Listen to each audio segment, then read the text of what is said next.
A desperate janitor gave her last warm meal to a homeless man, unaware he was the city's most reclusive billionaire testing the kindness of strangers. "Fly this helicopter and I'll marry you," she hissed, her voice dripping with the kind of venom that could curdle milk. The biting wind on the skyscraper's rooftop whipped Alara's threadbare coat around her thin frame, a futile defense against the chill that seemed to emanate not from the winter night, but from the woman standing before her. The cold seeped into her bones, a familiar ache that had been her constant companion for years. Eleanor Vance, the COO of Vance Aeronautics and a woman carved from polished ice, stood with her arms crossed, a cruel smirk playing on her lips as a circle of impeccably dressed executives chuckled into their champagne flutes. The gleaming, raven-black helicopter, the Vance Phoenix, sat behind them like a dormant beast of unimaginable power, its polished surface reflecting the glittering, indifferent city lights below. It was a world away from Alara's reality, a universe of warmth and power she could only observe from the outside, mop in hand. Her gaze, however, remained steady, her dignity a fragile shield against the storm of public humiliation. She felt the hollow ache of despair clawing at her throat, but she refused to let it show, her posture unwavering even as her heart hammered against her ribs like a trapped bird. She was just a ghost, a shadow meant to clean up after the real people of the world. She knew this. Alara's life had become a series of quiet, desperate moments stitched together by a thread of sheer will.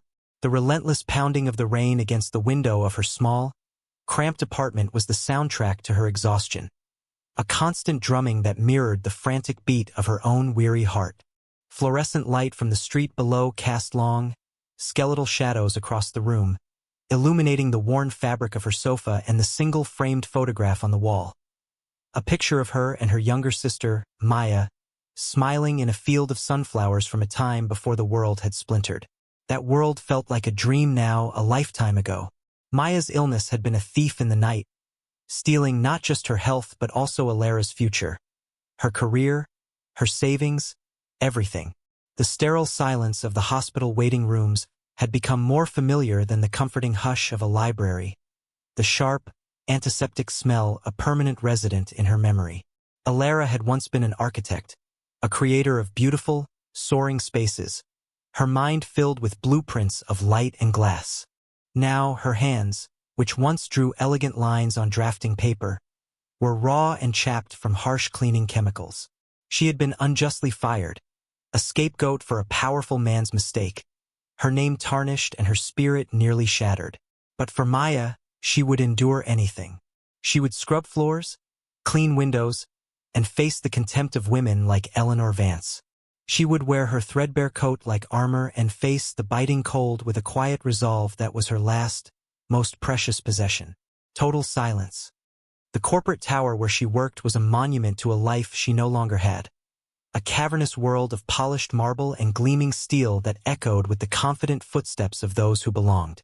By night, it was her kingdom of solitude, a place of soft clicks and the low hum of machinery. Her cart squeaked a sad, rhythmic complaint as she pushed it down the long, empty corridors, the amber hue of the emergency lights painting everything in a lonely, golden glow. Each night was the same quiet desperation, the same prayer for a miracle, the same deep, bone-wearying fatigue. She would often find herself staring out of the floor-to-ceiling windows on the 40th floor, looking down at the city that had chewed her up and spit her out. The view was breathtaking, a river of light flowing through a canyon of giants, but it only served to magnify her own insignificance. She felt like a ghost haunting the aftermath of a grand party, invisible to the world. Her dreams were haunted by the memory of Maya's pale face and the ever-growing stack of medical bills that sat on her small kitchen table, a paper monster that threatened to devour them both. Yet, within this despair, a tiny, stubborn flame of hope flickered. It was a fragile thing, but it was enough. It was the thought of Maya's laugh, the memory of her sister's hand in hers. It was enough to make her pick up her mop, to push her squeaking cart, and to face another long, lonely night. She would not break. One night, the rain was particularly relentless, a furious, hammering assault against the glass walls of the Vance Aeronautics Tower. A cold fog had rolled in from the river, wrapping the base of the building in a heavy shroud and making the world outside seem distant and unreal. Alara was on her break, huddled in a small alcove near a service entrance, trying to coax some warmth from a lukewarm cup of tea she'd brewed in the staff room. Her stomach rumbled with a hollow ache. She'd given the better part of her meager dinner, a small sandwich, to a stray cat that shivered by the dumpsters. As she shivered, she saw him. A man sat on a concrete ledge just outside the glass doors, completely soaked by the torrential downpour. He was the new night watchman, a man named Adam who rarely spoke, his face a mask of profound, unspoken grief. His eyes, when she'd caught them in passing, seemed haunted, filled with a sorrow so deep it was almost terrifying. He just sat there, making no move to find shelter, his shoulders slumped as if carrying an unbearable weight. The biting cold of the wind seemed to pass right through him, yet he did not flinch. He was a statue of pure suffering. Alara froze. Her heart gave a painful lurch of empathy. She knew that kind of despair, the kind that made the physical world, the cold, the rain, feel insignificant compared to the storm raging inside. A moment of internal hesitation gripped her. Her tea was the only warm thing she'd have all night. The thin, worn blanket folded in her locker was her only comfort during her short, 15-minute breaks, a small shield against the building's aggressive air conditioning. Giving them away was a significant sacrifice, a cost she would feel in her own chapped hands and shivering bones. But then she looked at his face again, at the raw, unguarded pain etched into his features, illuminated for a second by a flash of distant lightning. Her own hardship seemed to fade in comparison. Her quiet resolve took over. She made her decision. With steady hands, she retrieved the worn, but clean, wool blanket from her locker and poured her precious tea into its insulated flask. She walked to the glass door, her footsteps echoing in the sterile silence of the empty lobby. The door opened with a soft click, letting in a gust of wind and the deafening sound of the storm. She approached him slowly, her heart thudding a gentle rhythm of trepidation and purpose. He didn't seem to notice her until she was standing right beside him. He looked up, his eyes hollow and lost, and for a moment, she saw a flicker of surprise. She didn't say a word. Words felt clumsy, inadequate. Instead, she gently draped the blanket over his soaked shoulders. Then, she pushed the warm flask into his trembling hands. A single, sincere smile touched her lips, a small offering of light in the overwhelming darkness. She gave a small nod and turned, walking back inside without a backward glance, vanishing back into the shadows of the building. She was gone. Adrian Vance, known to Alara only as Adam, sat perfectly still, the rough texture of the wool blanket a startling reality against his skin. The warmth from the flask seeped slowly into his frozen fingers, a sensation so foreign and so profound it felt like a jolt of electricity. He watched her walk away, her silhouette framed for a moment in the doorway before the heavy glass door clicked shut, leaving him once again alone with the hammering rain. But he wasn't alone anymore. A seismic shift had occurred in the frozen landscape of his soul. For 2 years, since the day his wife, Amelia, had been taken from him in a fiery helicopter crash, he had been living in a self-imposed exile of grief. He, the master of a global corporation, a titan of industry, had cloaked himself in the anonymity of a night watchman's uniform, seeking not solace, but a punishment to match his guilt. He had wanted to feel the grit and grime of the world, to be surrounded by the quiet desperation of others, hoping it would somehow validate his own. But it had only deepened his cynicism. The world, he had concluded, was a transactional, selfish place. Until now, this woman, this janitor with the threadbare coat and the eyes of a weary angel, had performed an act of such pure, selfless kindness that it shattered his carefully constructed fortress of despair. She had asked for nothing. She had expected nothing. She had simply seen a fellow human being in pain and offered her own meager comfort at a personal cost. It was a gesture so innocent, so profound, it felt sacred. He looked down at the flask in his hands, then at the blanket covering him. A single, hot tear traced a path down his cold cheek, mingling with the rain. A sob caught in his throat, a raw, unfamiliar sound. He hadn't cried in 2 years. In that moment, something within him, something he thought long dead, reawakened. He had a new purpose. He had to know who she was. He had to find her. The next day, Alara was called into the office of Eleanor Vance. The air in the room was as cold and sterile as its occupant. Eleanor sat behind a massive, gleaming desk of dark wood. Her fingers steepled, her expression one of bored impatience. Sunlight streamed through the panoramic window behind her, but it offered no warmth, only a harsh glare that made Alara squint.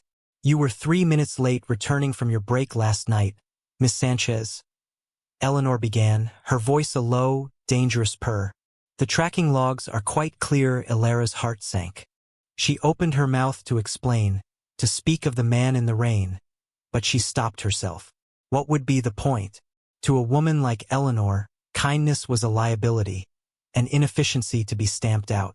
"I apologize," Alara said, her voice quiet but steady. "It won't happen again." Eleanor gave a dismissive wave of her hand, a gesture that reeked of condescension. "It's the pattern, you see, the little lapses. It suggests a lack of focus, a lack of commitment to the standards we uphold at Vance Aeronautics." The words were designed to sting, to diminish, and they did. Alara felt a familiar flush of shame and anger, but she clenched her fists at her sides and held her ground. She thought of Maya. She needed this job. She needed every last cent. "I assure you, I am committed," she said, her gaze unflinching. Eleanor's eyes narrowed. She enjoyed this, Alara realized. She enjoyed wielding her power over those she deemed beneath her. "See that you are," Eleanor finished, her tone making it clear the conversation was over. Alara turned and left the office, the soft click of the door closing behind her sounding like a final judgment. The weight of the world felt heavier than ever, the brief moment of connection from the night before swallowed by the stark reality of her life. The separation was complete. Adrian, from the security office, had watched the footage. He had seen Alara enter Eleanor's office and had seen her exit minutes later, her face pale but her back ramrod straight. Using his override credentials, he accessed the audio logs. He listened to his cousin's cold, cruel words, and a rage he hadn't felt in years began to smolder in his chest. He saw the connection clearly. Alara's 3-minute tardiness was a direct result of her kindness to him. She was being punished for an act of pure grace. That was the moment his renewed purpose solidified into a concrete plan. He would not just find her. He would protect her. He would become her hidden savior. His first act was a simple phone call, his voice commanding and unfamiliar to the hospital administrator on the other end. He identified himself as a representative of a private philanthropic foundation. Within the hour, Maya Sanchez's entire medical debt, a staggering sum that had been a crushing weight on Alara's shoulders, was paid in full, anonymously. The relief Alara felt when she received the call from the hospital was so immense, so cathartic, that her knees buckled. She wept in the stairwell of the tower, tears of disbelief and gratitude streaming down her face. She thought it was a miracle, a random act of grace from a faceless angel. She had no idea her angel was the quiet night watchman she had shared her tea with. But Adrian didn't stop there. He noticed her worn-out shoes, the soles nearly gone. A few days later, a brand-new, sturdy pair of work boots appeared in her locker, with no note. He saw her shivering on her breaks and a thick, warm, high-quality winter coat materialized on the hook next to hers. He arranged for a gourmet food delivery service to leave boxes of nutritious, wholesome food at her apartment door twice a week. Labeled as a promotional prize, he became a silent, invisible force of good in her life, a guardian she never knew she had. He watched her from the shadows, his heart, once a cavernous and empty space, slowly filling with a tender, protective warmth. He was healing himself by healing her. He knew he had to see her again. He found her in the hospital cafeteria, a place that held so many painful memories for him. The antiseptic smell was the same, the low hum of anxiety was the same. But today was different. He saw her sitting at a small table by the window, a genuine, radiant smile on her face. Across from her sat a young girl with a healthy, rosy glow, her laughter echoing softly in the room. It had to be Maya. Alara looked up and saw him, still in his Adam uniform, and her smile widened. She beckoned him over. "Adam," she said, her voice warm. "This is my sister, Maya." "Maya, this is a friend from work." Adrian's heart thudded in his chest. A friend. The word felt profound. He sat down, his movements stiff and uncertain. "It's good to see you smiling," he said, his voice a little rough. "I heard." "Good news." Alara's eyes glistened. "It's more than good news. It's a miracle. Some foundation paid for everything. We can finally go home." They sat in a comfortable silence for a moment, the bustling cafeteria fading into the background. It was a quiet, safe space, bathed in the soft afternoon light. Then, Alara looked at him, her gaze gentle and perceptive. "You always look like you're carrying the whole world on your shoulders, Adam," she said softly. "What happened to you?" The question was so direct, so sincere, that it disarmed him completely. He found himself telling her, not the whole truth, but a version of it. He spoke of a woman he had loved, a pilot with a spirit as bright and free as the sky she adored. He spoke of an accident, of a light that had been extinguished from his life, leaving him in perpetual darkness. He didn't use names or specifics, but he laid bare the raw, shattered landscape of his grief. Alara listened with unwavering eyes, her expression one of deep, profound empathy. She didn't offer empty platitudes or clumsy words of comfort. She simply listened, making him feel, for the first time in years, completely and utterly seen. When he finished, his voice cracking on the last word, she reached across the table and placed her hand gently on his arm. The contact was a spark of warmth that traveled straight to his soul. "I was an architect," she said quietly, reciprocating his vulnerability. "I designed buildings that were meant to last for centuries. But one man's greed caused a structural failure. He blamed me. I lost everything overnight. My career, my reputation. Sometimes I feel like a ghost, haunting the ruins of my own life, in that small, sterile cafeteria." Two broken souls forged a bond over shared tragedy. A quiet, unspoken understanding passed between them. It was the beginning of hope. The climax arrived on a bitterly cold evening, under a sky studded with diamond-hard stars. Eleanor Vance was hosting the company's annual winter gala on the rooftop helipad, a lavish affair designed to impress investors and rivals. The space had been transformed with glittering ice sculptures, roaring heat lamps, and a string quartet playing softly in the corner.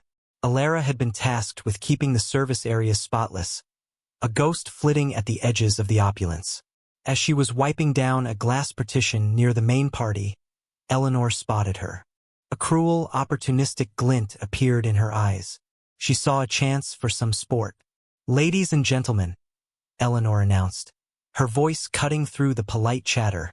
All eyes turned to her. She gestured grandly towards Alara, who froze, suddenly pinned by 100 wealthy stares. "Our dedicated cleaning staff works so tirelessly, don't they? Let's give a hand to—" "What is your name again?" she asked, her tone dripping with feigned sweetness. "Alara," she whispered, her face burning.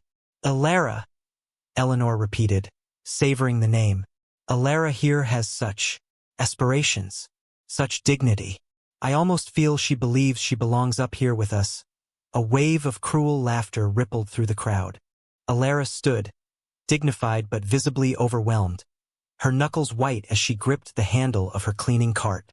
The humiliation was a physical blow, knocking the air from her lungs. Eleanor, emboldened by her audience, walked towards the magnificent Vance Phoenix helicopter, its black paint gleaming under the party lights. "I have a proposition," she declared, her voice ringing with theatricality. She turned back to Alara. "You see this machine, Alara? The pinnacle of Vance aeronautics engineering. A symbol of power, of flight, of freedom." She paused for dramatic effect. "Fly this helicopter," she hissed, her voice dropping to a venomous whisper that everyone could still hear. "And I'll personally convince my reclusive, billionaire cousin Adrian to marry you. How does that sound for a fairy tale ending? The crowd erupted in laughter, a harsh, brutal sound that splintered the cold night air. Alara's spirit, so resilient for so long, finally began to crack. She felt a tear escape and trace a hot path down her cold cheek. Total silence. But then, a figure emerged from the shadows of the service entrance. It was Adam, the night watchman, walking with a calm but powerful stride that seemed utterly at odds with his simple uniform. A commanding presence rolled off him in waves, silencing the laughter and drawing every eye. He didn't look at Eleanor. He didn't look at the stunned crowd. His gaze was fixed solely on Alara, and in his eyes, she saw an unwavering strength that mirrored her own. He stopped in front of her. "Are you all right?" he asked, his voice low but clear, cutting through the heavy silence. She could only nod, her throat tight with unshed tears. He then turned to face the crowd, to face a now confused Eleanor Vance. His posture shifted, the slump of a weary watchman straightening into the authoritative stance of a man accustomed to command. "My cousin has always had a flair for the dramatic," he said, his voice now carrying a rich, resonant timbre of power that echoed across the helipad. "But her judgment seems to be failing her tonight." Eleanor's face went pale. "Cousin? Adam, what is this nonsense?" "Security!" she shrieked, her composure shattering. But no security guards moved. They stood frozen at the edges of the roof, their expressions a mixture of fear and awe.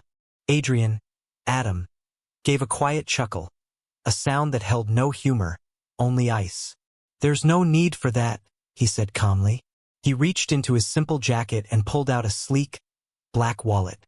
He flipped it open to reveal an ID card, the one bearing the name Adrian Vance and the title of Chief Executive Officer. A collective gasp swept through the crowd. Eleanor stared, her mouth opening and closing like a fish, all color drained from her face.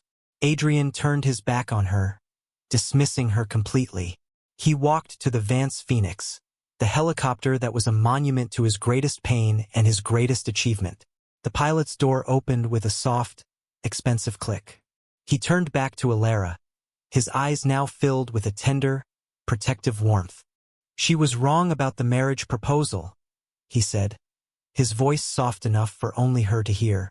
"That's a question I would only ever ask you myself, and with the utmost sincerity then."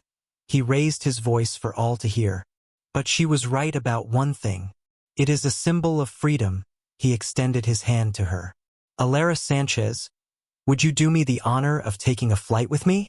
He had publicly defended her character, revealed his power, and offered her protection, completely reversing the power dynamic and leaving everyone utterly speechless.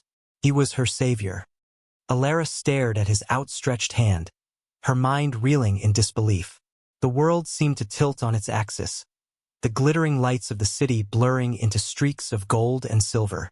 The quiet night watchman, the grieving man she had shared her tea with, was Adrian Vance, the reclusive billionaire, the man whose name was on the very building she cleaned. 1,000 emotions washed over her. Shock, confusion, a dawning, incredible hope.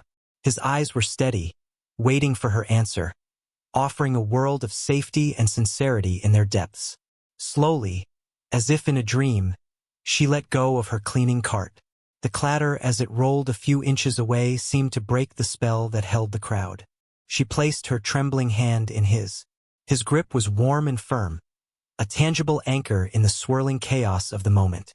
He led her to the helicopter, his presence a shield against the stunned, silent stares of the executives. He helped her inside the surprisingly warm and luxurious cabin, the scent of polished leather and clean machinery filling her senses. He settled into the pilot's seat beside her, his movements fluid and confident. With a flick of a few switches, the dashboard came to life, bathing the cockpit in a soft, amber hue. The rotors began to spin, slowly at first, then building to a powerful, rhythmic whir that vibrated through her entire body. He glanced at Eleanor, who stood frozen, a statue of her own shattered arrogance. "You're fired, Eleanor," he said, his voice calm and final. transmitted through the external speakers. My legal team will be in touch. He then put on a headset and passed one to Alara.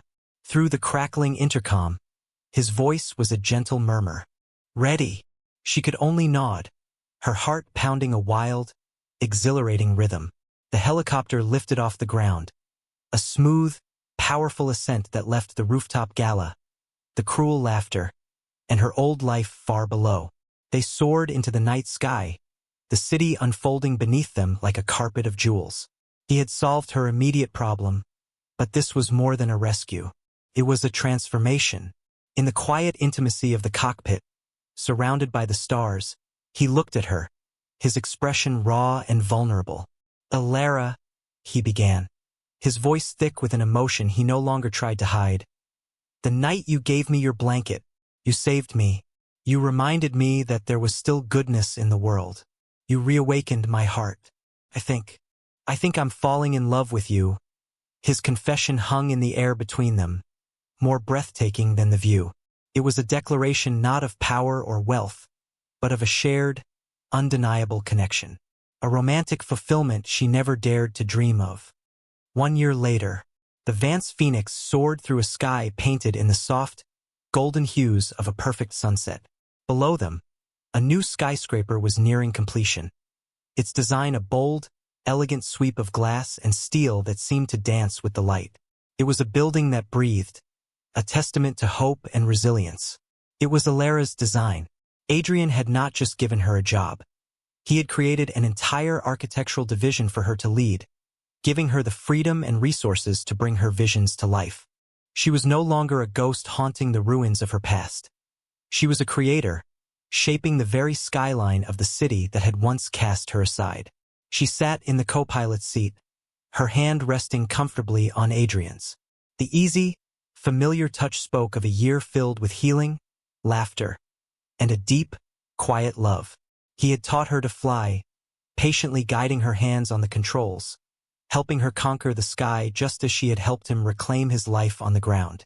Maya, now completely healthy and enrolled in a prestigious art school on a full scholarship from Adrian's foundation, often joined them on these flights, her sketchbook filled with aerial views of her sister's creations. They had built a family, a small, tight-knit unit forged in hardship and cemented by love. It's beautiful, Adrian said, his voice soft in her headset, his eyes on her building. Just like its architect, Alara leaned her head on his shoulder, a contented sigh escaping her lips. The hollow ache in her chest had been replaced by a profound sense of peace and security. The threadbare coat was long gone, replaced by the warmth of his love. The biting cold of her past was a distant memory, thawed by the golden glow of their shared future. They were two broken pieces that had, against all odds, found each other in the darkness and made each other whole. Their idyllic life was not a fairy tale ending handed to them, but one they had built together, beam by beam, flight by flight. They were home. This story is a testament to the profound and often invisible power of a single act of kindness. It serves as a universal fable, reminding us that in a world that often feels transactional and cold, the most valuable currency we possess is our compassion. Alara, in her moment of deepest hardship, chose to give what little she had to a stranger, an act of selfless generosity with no expectation of reward. She did not know that this small gesture would be the catalyst for a seismic shift in her own life and in the life of the man she helped. Adrian, a man entombed by grief and cynicism, was resurrected not by his immense wealth or power, but by the pure, unassuming warmth of a blanket and a cup of tea offered in a storm. Their journey from shared despair to shared joy illustrates a timeless truth. The wounds of the past can be healed, and the fortresses we build around our hearts can be dismantled by the simple, unwavering light of human connection. It is a story of redemption, proving that true wealth is not what we accumulate for ourselves, but what we give to others. If this story touched your heart and reaffirmed your faith in the goodness of people, we hope you will carry its message with you. We live in a world where it is easy to become jaded, to overlook the quiet suffering of those around us, and to believe that small gestures are meaningless in the face of overwhelming problems. But as Alara and Adrian's story shows, a single moment of empathy can be a miracle in disguise. an unspoken act that ripples outward with unforeseen consequences, changing lives in the most beautiful and unexpected ways. Look for the atoms in your world who are silently suffering in the rain, and be the Ilara who offers them warmth without question. You may never know the full impact of your kindness, but you can trust that it will always, always matter. For more soul-stirring tales of love, hope, and the incredible power of the human spirit, we invite you to join our community. Please like this story if it moved you, share it with someone who might need to hear its message, and subscribe to Soulful Love Tales for a continuous stream of inspiring and heartwarming narratives that will lift your spirits and remind you of the magic that happens when hearts connect. We'll see you in the next one.